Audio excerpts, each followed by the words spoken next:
Regular gray mo ang pinakamahal na linyada ng Redfoot kaysa sa mga Boston.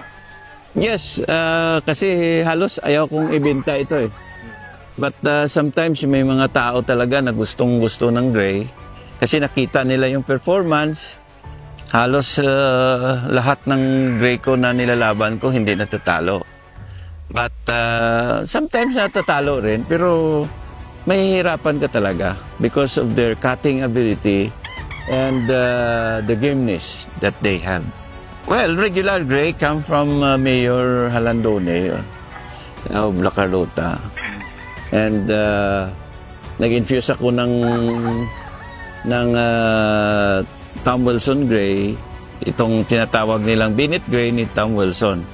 And the result is the regular gray of the Redfoot Game Farm. Yung gray kasi, ang ginagawa ng iba na pang-infuse. Yung parang so easy for them na i-infuse nila doon sa bloodline na nagsisimulang mag-deteriorate. Kasi napaka-tapang nitong gray na ito. Well, when I started reading, nandito na yung gray kasi yung the late mayor, niregaluhan ako noon when I was still a hunter and gaffer of them, no? Sina Johnny Halandone, sina Felix Trebol, sina Jubil Villanueva, lahat yan grupo at ako ang handler gaffer.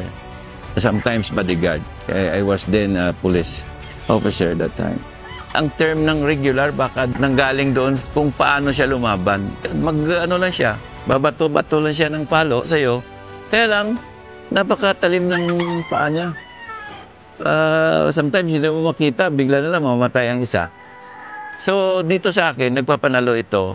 Pero ang experience ko dito hanggang 9 times winner lang.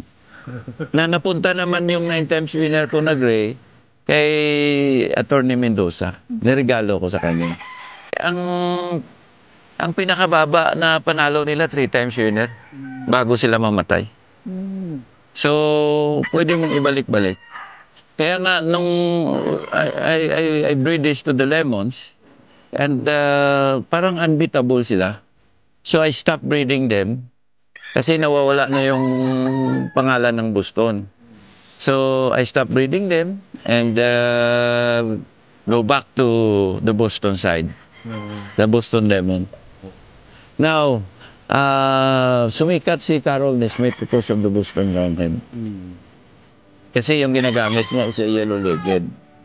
Ang yellow-legged hats. Ang yellow-legged hats, according to them, is a 3/4 Boston, 1/4 brown red. So, yun ang history ng, na may bigay ko lang ng konti sa viewers. Available siya pero kukunti lang. Hindi yung lahat ng makakuha. Isang 3 broodcock. Ang maibigay ko lang isa. Kasi gusto ko mapunta rin sa iba. Para balang araw, kilalanin sila si De La Torre sa buong Pilipinas na mayroon palang maayos na regular gray.